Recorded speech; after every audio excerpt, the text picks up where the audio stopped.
everyone, welcome back to Onyx Food Hill. Thank you for joining me in another recipe. I'll be showing you how to make samosa.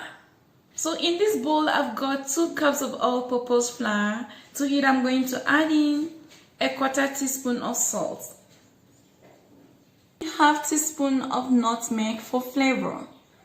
You can use garam seed or poppy seed or whichever seasoning you have in mind, but I'm just going to use nutmeg for flavor.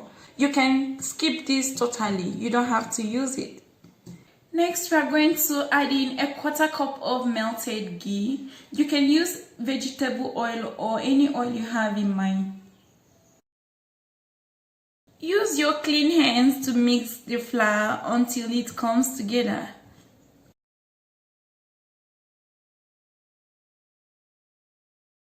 You don't need to rush this process. This should take about 2 to 3 minutes for the flour to come together. When you press the flour against your hand, it should form a shape. Next, you're going to gradually add in 6 tablespoons of water. So you add this a little at a time and continue mixing.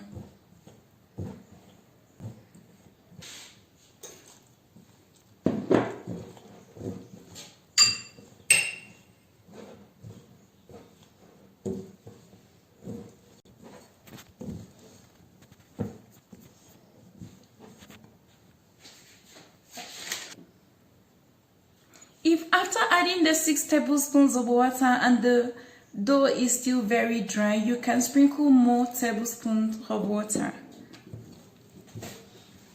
Just make sure you don't over knead this. You just want to mix this to come together.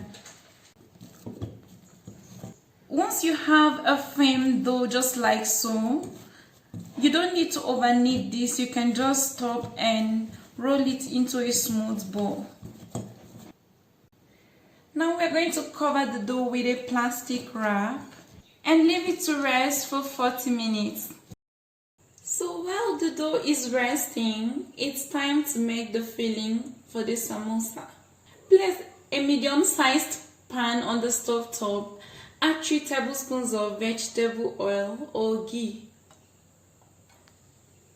Once the oil has heated, add in 1/2 teaspoon of cumin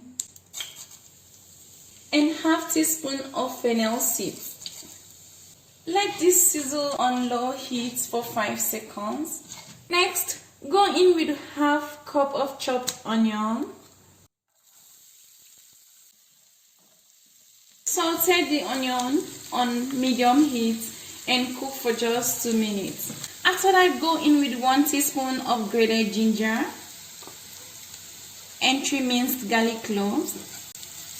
Stir everything together and cook for another 1 minute.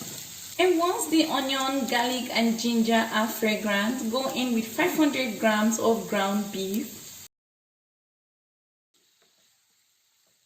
So we're making beef samosa. If you want to make a vegetarian version, you don't need to add the beef. Now stir the beef and try breaking up the larger chunks.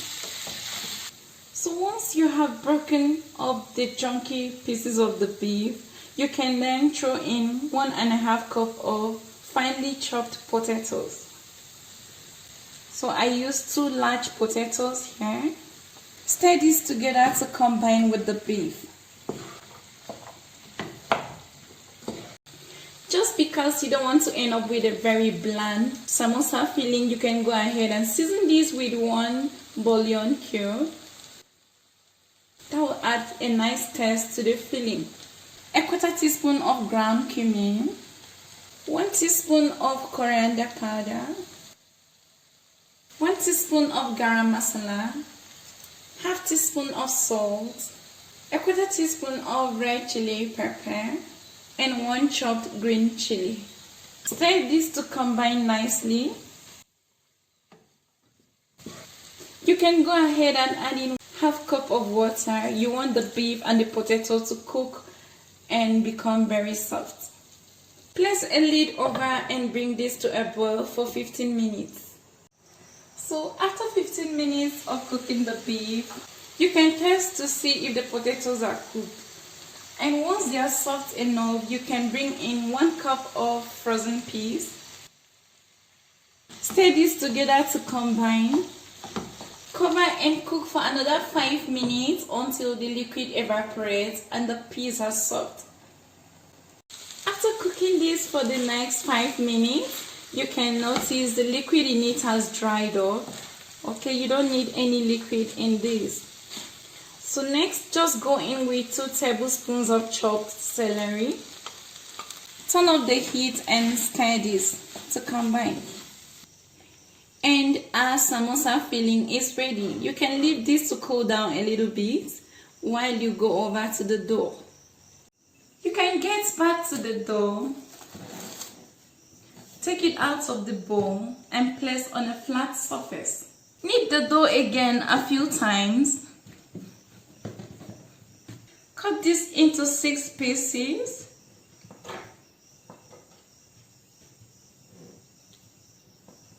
Cover the rest of the balls and set aside, then work with one at a time. You're going to roll this out into a cycle.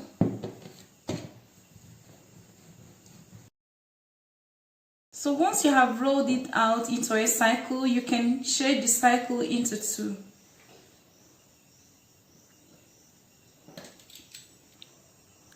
You can shift one of the half cycle away while you work with just one. If you feel this is too small, you can still use a rolling pin to flatten this out again, just like so. You can form a paste with water and some flour, just like so, and use it to glue the wrap. Rub the paste over it. Once you brush this with the paste, you can bring this together. You wrap this up and allow one of the edges to overlap another while you lift it into your hand, just like so. So you have a cone.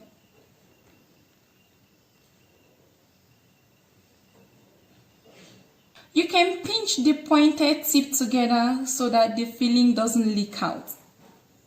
And now scoop the filling which you have just prepared into the formed cone. You can just scoop about 1.5 tablespoons.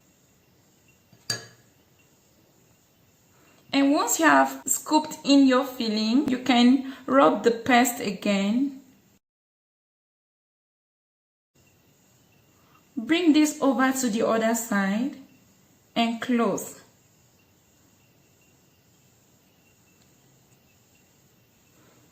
Pinch this tightly to fit in nicely.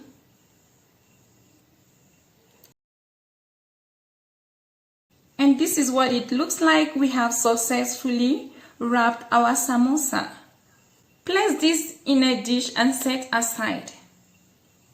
And when you're done wrapping your samosa, you can start frying them right away. Heat enough oil in a deep pan. Once the oil has heated, drop a small dough into the oil. If the dough rises up too quickly, it means the oil is too hot. You can bring down the heat. If the dough takes some seconds before coming to the surface of the oil, it means it's the proper temperature. So gently lower in the samosa you have made into the oil. Deep fry the samosa on low heat for 10 minutes until they are golden brown.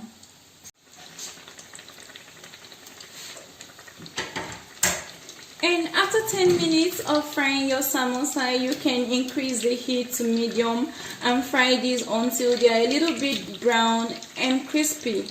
Once you are happy with the golden color, you can drain your samosa on a paper towel.